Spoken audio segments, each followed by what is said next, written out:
Bueno, señores, luego de una larga espera, aquí vuelve con ustedes el podcast de Elaine y el Jefe.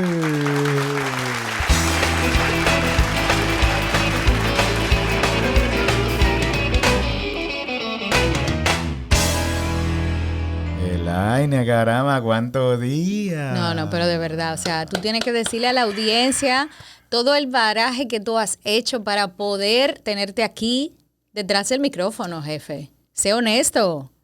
Che, Yo reconozco que yo he barajado de vez en cuando. tú trabajas en un casino mínimo. Pero tú también reconoces que hemos tenido muchos eventos. Pero ese no ha sido la razón. Perdóname, pero tengo que decir la verdad. Bueno, no es la razón, pero es una de las razones. Y justamente tu baraje tiene que ver mucho con el tema del que vamos a hablar hoy. ¿Por qué que estos podcasts siempre comienzan como atacándome? No, Por mi eso que yo amor. no lo hago. Eso es otra razón.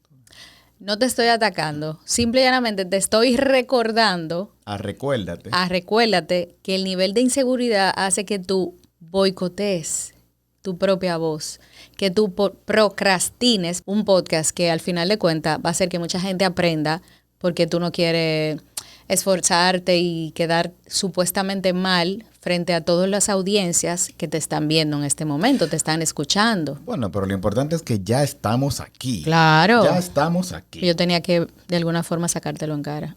Ya lo sacaste Sí, en cara. ya me siento liberada. Te desahogaste, ya podemos iniciar, ¿verdad? Exacto. Otra vez la musiquita, entonces.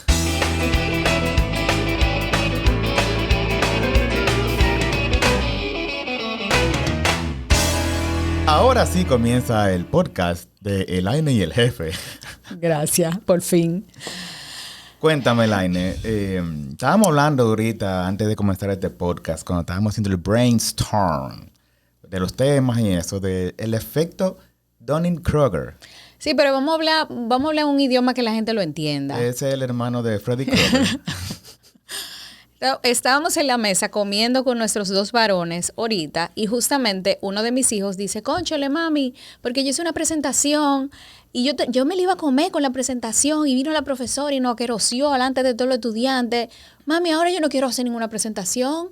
Porque dime, mami, o sea, la vergüenza y ese tipo de cosas. Y estuvimos hablando de ese tema, de lo brillante que es él, de lo lindo que piensa, pero cómo hacer el ridículo literalmente lo bloquea y no le permite que las personas puedan disfrutar de esa grandeza porque tiene miedo a fracasar, a que se burlen, y está pensando en lo que el otro está pensando. Hacer el ridículo o pensar que está haciendo el ridículo. Exactamente, y ahí es que yo quiero llegar. Lo que yo me hilvano en mi cabeza de que el otro está pensando, de que espérate, que yo soy estúpida, ay, me están viendo que estoy gorda, y para qué yo dije eso, esa vocecita interior que tenemos, que se convierte en nuestra gran enemiga, a veces nos hace que nosotros no disfrutemos hasta decir un disparate, hasta burlarte de ti mismo. Hay que saber hacer el ridículo y hay que saber hacer ridículo elegantemente. O sea, el tema de tú ver tanta gente en los medios de comunicación, en cualquier escenario, diciendo tantas estupideces que tú dices, ¿en serio tú dijiste eso? Y lo dicen con un nivel de seguridad y con un nivel de tranquilidad que tú dices, concha, tú hasta dudas, pero será verdad lo que está diciendo. Porque el tema de la seguridad personal hace que hasta el disparate se crea. ¿Y por qué hay tanta gente con ideas tan brillantes, con mentes tan poderosas, con tanta inseguridad? Ese tema es para mí fundamental y ahorita lo estuvimos desarrollando porque justamente mi otro hijo, que tiene un nivel de seguridad excesiva, él decía, es que a mí no me importa hacer ridículo. O sea que literalmente yo no pierdo nada con eso. ¿Y qué tan importante es que no me importe hacer el ridículo? ¿Qué tan importante es yo fingir que realmente lo que tú pienses de mí no me importa, aunque me importe, para yo poder desarrollar ese nivel de seguridad? Es muy fácil decirlo. ¿Cómo, por ejemplo, entonces se genera, o sea, la inseguridad en la persona? ¿Cómo nace? ¿Cómo se genera? O sea, ¿eso viene con el nacimiento o viene ya generado por la crianza, por experiencia? O sea, ¿cómo yo me convierto en una persona insegura? Bueno, la teoría que básicamente yo particularmente sostengo desde mi área es que aprendemos que no somos suficientes. aprendemos que nosotros vinimos con un problema de todos esos mensajes que se enfocaban en corregirnos, en educarnos y solamente resaltaban las cosas malas que hacíamos y no las buenas, de padres y madres que en muchos casos nos abandonaron, nos humillaron en público con la excusa de educarnos y que en muchos casos no estuvieron ahí para nosotros, para celebrar nuestras estupideces. Yo te iba a decir que entonces el papel de los padres O del adulto de los hermanos, de los profesores, o sea, de los adultos cuidadores, exactamente, es fundamental. y de los agentes de socialización primaria, porque a veces es el amiguito del colegio que se burló de ti, te hizo bullying, pero no hubo ningún adulto que te defendiera, pero no hubo ningún adulto que pudiera, que te consolara. O sea, el trauma de la humillación o del rechazo no solamente es de lo que te hicieron, sino de lo que no hicieron. Del consuelo que yo no recibí, de la justicia que yo no recibí, de que no tenían que decirme gorda frente a todos mis amiguitos. Eso estuvo mal y eso hace que en mi inconsciente se haga justicia y yo no siga repitiendo ese gorda que me dijeron, que me vocearon durante toda mi vida, porque el trauma que no se resuelve, tú lo sigues repitiendo la vida entera.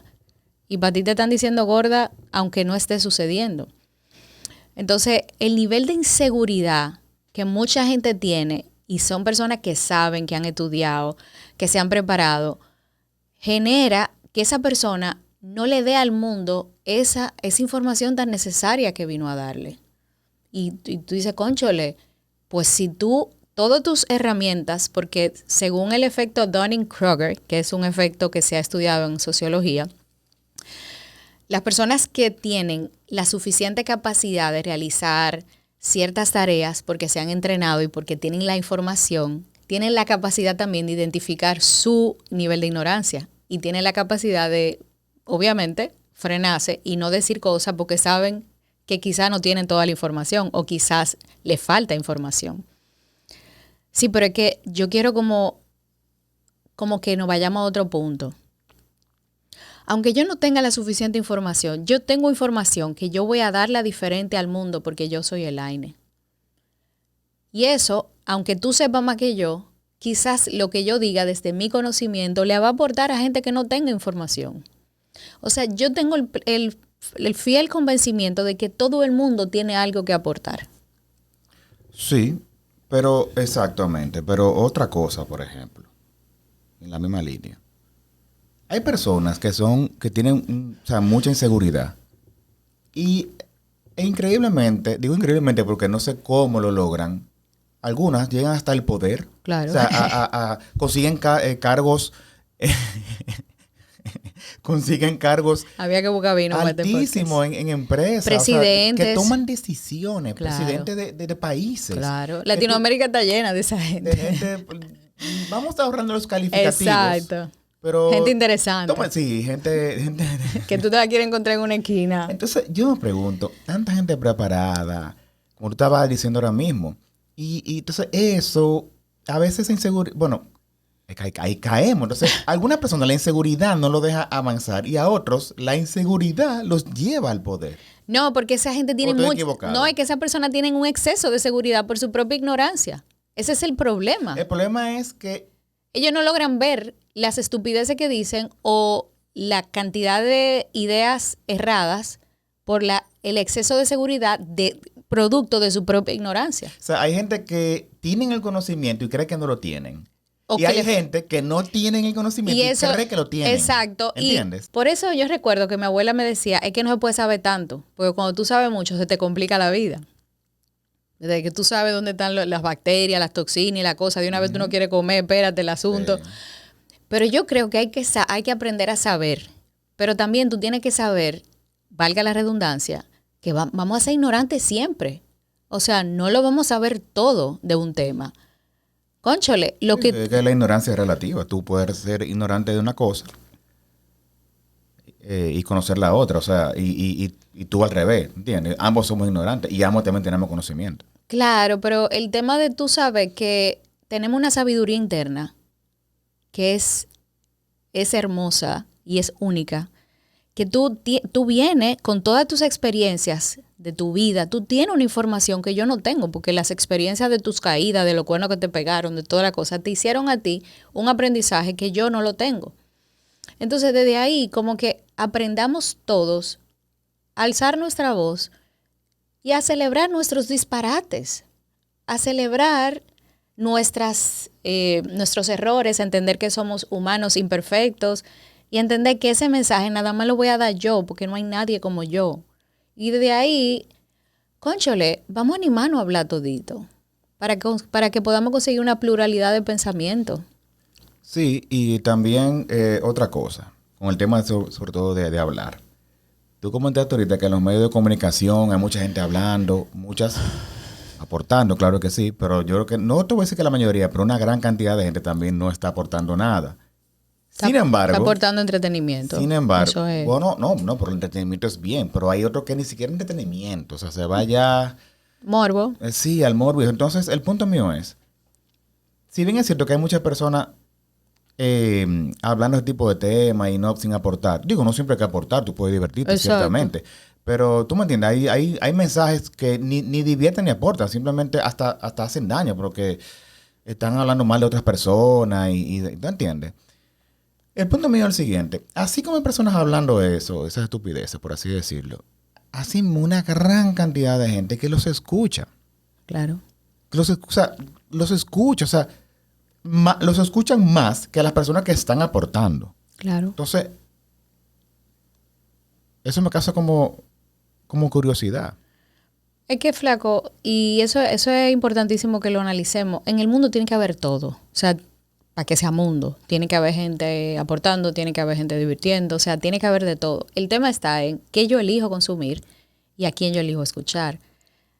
Hablando, y en podcasts anteriores hemos hablado de la infantilización de la sociedad, donde la sociedad se alimenta del circo. Sí, ese episodio se llama Una sociedad infantilizada. Exacto. Lo pueden buscar. Donde yo no pienso, yo solamente reacciono. Y eso alimenta a las masas que son manipulables y que el poder se beneficia de esa ignorancia. Ya eso lo hemos hablado. Entonces, ¿por qué se hace tan difícil que una persona en una sociedad infantilizada sea escuchada cuando aporta algo? ¿Y por qué es tan fácil que una persona sea aplaudida cuando no aporta nada? O que la estupidez se ponga de moda. Que sea chulo o sea trending ser estúpido. Porque justamente a nosotros no nos han enseñado a racionalizar, a profundizar en temas. La gente que profundiza, ese tipo es complicada, qué aburrido ese tipo, que nada más vive profundizando. Se convierten en personas molestas. Entonces, como yo como persona tengo un deseo de aceptación, porque obviamente somos seres de contacto y yo quiero tener gente al lado de mí, pues yo voy a ser estúpido. Acuérdate de mi teoría de la nata. ¿No te acuerdas? Ah, sí, esa teoría. Yo lo he teoría. explicado en otros episodios. La nata, o sea, es como los que no me han escuchado, yo tengo la teoría de la nata, la leche cuando tú la pones a hervir, Claro. la leche entera, ¿verdad? De vaca, se forma como una nata, como una capa gruesa, que se queda arriba flotando la leche. Eso es la nata. Yo siempre digo que la gente se queda en la nata, como flotando. Claro. No se van a lo profundo de los temas. Y si una persona está escuchando algo y se van ya de una vez a lo profundo, hasta lo cambian, lo sintonizan otros, porque el hecho de tener que pensar, y que profundizar. para profundizar hay que pensar, o sea, hay que usar el cerebro. Eso genera un gasto de energía en el cuerpo y cansa. Y hay gente que no, que simplemente no quiere pensar. Pero se queda en la nata. Si nos vamos al fondo, flaco, si nos vamos al fondo, el tema de cómo queremos pensar si a nosotros nos enseñaron a memorizar en el sistema educativo. Exacto. Ahí caemos en eso. O sea, nos enseñaron a memorizarnos un libro, a memorizarnos, a embotellarnos, pero a nosotros no nos enseñaron a pensar. Sí, esa capacidad analítica no se desarrolló. Pero eso tú tienes la capacidad de desarrollarlo cuando tú te mantienes cuestionando y te conviertes en una persona molesta para la sociedad, pero creces como persona. Sí, porque también el tema del cuestionamiento, eso tampoco lo incentivaron. Exacto. Porque no, eso es así porque sí. Claro. Punto. Porque también el hecho de tú cuestionar te ayuda a llegar a profundizar. ¿Y por qué esto es así? Te puede investigar. Entonces, a uno, por H o por R, por factores que no hay que mencionarlos ahora, pues son muchos, no enseñaron esa parte. Simplemente esto es así y ya. Salvo personas excepcionales o excepciones, y me incluyo porque yo soy muy curioso y eso, que como que o sea, queríamos llegar más allá. Pero Pero la gran mayoría de personas no hace eso. no, porque es que cuestionar te hace peligroso. O sea, cuestionar te hace peligroso porque cuando tú cuestionas, tú estás aprendiendo y estás entendiendo inclusive los mismos sistemas que a ti te manipulan y que te han gobernado. Por eso el libro de los 4 acuerdos a mí me encanta, porque el libro relata muy bien que todos los aprendizajes de cómo nosotros vemos el mundo y todos esos acuerdos tácitos de cómo es el mundo no son nuestros, son impuestos. Y a nosotros nos toca crear acuerdos, y el 5.º acuerdo habla de eso, que sí sean nuestros. Y al poder no le conviene que yo cree acuerdos que me funcionen a mí. Claro. ¿Me entiendes? Entonces, el tema de cuestionar hace a una persona peligrosa porque esa persona no va a ser manipulable fácilmente. Y de hecho, los niños que cuestionaban, yo imagino que en tu caso, ¿y por qué? Mami, ¿por qué es así? ¿Y el sol? ¿Y de qué manera? Ay, pues no, muchacho, sí fuñe. Ay, pero cállate la boca. Ahora, ahora que tú comentas eso, hay que entender algo también. En la mayoría de los casos, en la época que nosotros nos criamos, nuestros padres también no tenían el conocimiento. Hacemos preguntas. Claro. Y ellos no saben qué responder. ¿Por qué pensás también? O sea, mira mucho el diablo, cállate la boca. Pero o sea, yo no sabía qué responderle. Pero yo no te puedo decir que ahora la cosa ha cambiado tanto. Tengo que admitirlo. Yo que trabajo con adolescentes. ¿Ha cambiado o que no ha que cambiado? no ha cambiado tanto. Porque seguimos todavía con el tema de que a esta sociedad se han perdido los valores. Estos muchachos están muy insolentes. O sea, el adultocentrismo sigue queriendo imponer en una generación que tiene acceso a información a que siga adoctrinada y que siga manejándose con el tema del sistema de obediencia y que el respeto y una serie de cosas que básicamente no ayuda a que una generación que quiere cuestionar, que se está haciendo preguntas, reciba las respuestas. Porque ese libro que muchacho está estudiando, cuidado, tú te estás juntando, ya tú estás demasiado rebelde, porque mira con lo que me está saliendo. Es que está despertando y no está de acuerdo con el status quo que se establece para establecer valga la redundancia, una sociedad supuestamente ordenada. Entonces, en conclusión, eso es algo que es y punto. O sea, ahí no se puede, ¿qué te digo?, hacer mucho porque... Eso es algo que es, pero yo siempre he dicho que no nos dijeron que no puede dejar de ser. Y si tú tienes la capacidad de dejar de ser, y justamente ayer yo leía una frase que decía, trata de dejar de ser tú para ser tú. Lo que pasa es que entonces tú me estás hablando de una decisión que tiene que hacer a cada persona. O sea, obviamente. O sea, eso no es algo que se puede hacer a nivel macro, en la educación escolar. Bueno, sí, en la educación escolar se pudiera hablar lo que hablamos ahorita, de comenzar como los hay colegios y escuelas y en otros países y eso, y aquí también, que incentivan el tema del cuestionamiento y enseñan a pensar. Y en las familias. En las familias también. Pero para eso usted tiene que aprender a crecer, manejar su loco, para que las preguntas no le molesten, porque usted no tiene las respuestas. Eso implica que usted tenga la humildad de decir, yo no sé, vamos a buscarlo juntos. Sí. Ay, yo no sé, vamos a aprender juntos. Y no creer que tú, porque eres el adulto, eres el que más sabe. Y ese es el gran problema. Yo pienso que en conclusión, yo entiendo que debemos de aprovechar todos los, ¿cómo tú dices?, los humanos de esta tierra. Las herramientas que tenemos, por ejemplo, ahora contamos con el Internet, que así como se ha satanizado mucho, porque ciertamente hay muchísima desinformación, pero óyeme, la información que hay que aportar es mucho más. Claro. Lo que pasa es que la otra siempre se le más a flote, la nata, acuérdate, la gente se queda en la nata. Pero yo entiendo que uno tiene que ser muy selectivo en la información que uno consume en Internet y aprovechar esa herramienta. O sea, lo que más son cursos de pago, gratuitos, series, claro, documentales y películas también que te aportan muchísimo sobre historia, sobre lo que a ti te guste. Y nada, y al que le gusta la lectura, pues leer, porque antes para tú aprender había que leer. No, ya, si no te gusta leer, pues no leas. Pero tú puedes ver videos. Yo no soy mucho de leer, pero yo manejo viendo documentales y tutoriales en YouTube. Entonces, vamos a aprovechar eso.